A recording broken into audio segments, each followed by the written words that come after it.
In the bustling streets of Seoul, where cherry blossoms danced in the spring breeze and the Han River shimmered under the city lights, lived a young woman named Ji-eun. She was 25. With soft brown eyes that held a quiet sadness and long dark hair that she often tied back while working late nights at her small bakery in a quiet neighborhood. Ji-eun had moved to Korea from China 5 years ago, chasing dreams of independence after her parents' divorce left her feeling lost. She baked cakes and pastries, pouring her heart into every swirl of frosting, because sweetness was the one thing she could control in a life that often felt bitter. Her days were routine, waking at dawn to knead dough, serving smiling customers who chatted about their lives, and closing up alone as the sun set. She had friends, but no one close enough to share her deepest fears, that she might never find someone who saw her beyond her shy smile. Or that love was just a fairy tale from the dramas she secretly watched on her phone during breaks. One rainy autumn afternoon, a man rushed into the bakery, shaking water from his umbrella. He was tall, with sharp features softened by kind eyes, and a warm smile that lit up the dim shop. His name was Ji-eun, a 30-year-old architect who had grown up in Busan but now designed modern homes in Seoul. He was drenched from a site visit gone wrong, and the bakery was the closest shelter. "Excuse me," he said in flawless Korean, though Ji-eun detected a faint accent similar to her own roots.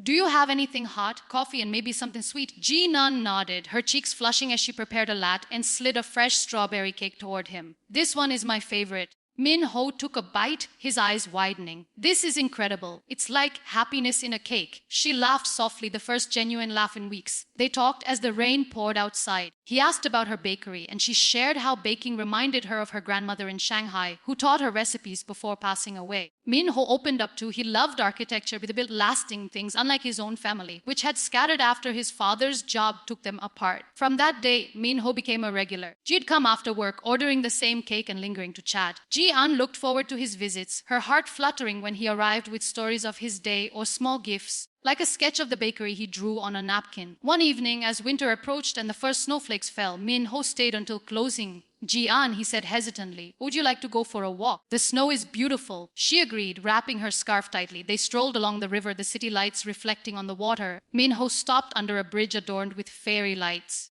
"I've been coming to your bakery not just for the cake," he confessed. "It's you. You make everything sweeter. Your smile, your kindness. You've become the highlight of my days." Ji-eun's heart raced. No one had ever said such words to her. "Min-ho, I feel the same. But I'm scared. Love seems so fragile." He took her hand gently. "Then let's build it slowly, like one of your cakes, layer by layer." Their relationship blossomed quietly. Dates were simple picnics in parks during cherry blossom season, where Min-ho would bring sketches of dream houses, and Ji-eun would pack homemade macarons. He learned a few Chinese phrases to surprise her, calling her Ti Miu sweet. As he kissed her forehead, she introduced him to her favorite Chinese dramas, and they'd watch them cuddled on her couch, laughing at the over-the-top romances while creating their own. But life wasn't without challenges. Ji-eun's bakery struggled during a slow season, and she worried about closing it. Min-ho supported her, helping redesign the interior with his architecture skills, turning it into a cozy spot with warm lighting and shelves for her new dessert line inspired by Korean Chinese fusion, red bean mochi cakes and match-infused mooncakes. One summer, Min-ho's job took him to Shanghai for a project. The distance was hard. Late night calls became their lifeline. Ji-eun missed him terribly, baking extra sweets to send in care packages. "You're the sweetest part of my life," he whispered during one call. "Even miles away, you make everything better." When he returned, he surprised her at the airport with a ring hidden in a box of her favorite pastries. "Ji-eun, will you marry me? I want to build a home with you, filled with sweetness and love." Tears streamed down her face as she said yes. Their wedding was intimate, held in the bakery garden under blooming flowers. Friends from both their worlds gathered, Korean colleagues dancing K-pop, Chinese relatives sharing traditional tea. Years passed. They had a daughter with Ji-eun's eyes and Min-ho's smile,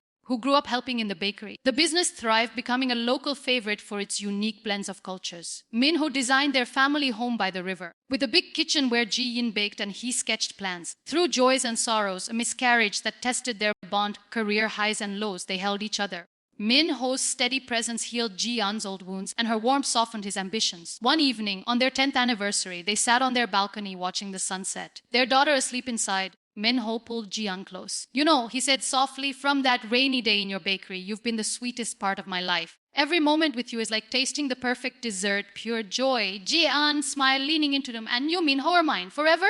Their love wasn't dramatic like the dramas they once watched. It was real, enduring, a quiet sweetness that flavored every day. In a world full of bitterness, they had found their perfect recipe, each other. As the years rolled on, their story became one whispered among friends. The Chinese girl who baked her way into a Korean man's heart, proving that love crosses borders, cultures, and storms. It was simple, yet profound. Life made sweeter by the one person who saw the beauty in every layer. Ji-eun often thought back to that first rainy day. If Min-ho hadn't rushed in seeking shelter, her life might have remained ordinary. But he did, and in him she found not just love, but the essence that made everything worthwhile. Min-ho too knew he was lucky. In Ji-eun's gentle strength and endless kindness, he discovered home. Together they grew old gracefully, hands intertwined, hearts full. Their daughter married, bringing grandchildren who filled the house with laughter and the scent of fresh baked goods. On quiet nights, they'd watch the stars reminiscing. "You're still the sweetest," he'd say. "And you, my everything," she'd reply. Their love endured, a testament that true sweetness isn't in grand gestures, but in the daily choice to cherish the one who makes life beautiful. In the end, as they sat together in their golden years, Ji-eun realized her bakery dream had come true in ways she never imagined. Not just through cakes, but through the man who tasted her creations and saw her soul. Min-ho knew his designs were meaningful because they sheltered the family born from that chance meeting. "You're the sweetest part of my life." That phrase became their quiet mantra, spoken in moments of gratitude, reminding them of the extraordinary love born from ordinary beginnings. And so, their story flowed on, endless and sweet, like the river beside their home.